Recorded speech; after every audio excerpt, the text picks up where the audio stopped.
Hi, I'm Sean from Victoria Drain Service. I'm a project manager here.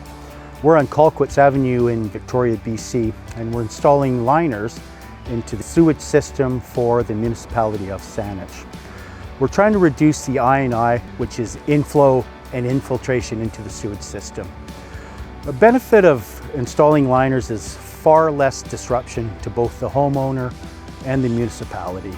The homeowner is only without their service for approximately 2 hours while we're installing the liner, compared to possibly days of excavation work. It's a great time saving and a lot better for the environment. We'll be wrapping up this liner project here in Saanich in 2 to 3 weeks, and we'll be moving on to the City of Victoria to continue lining in that municipality.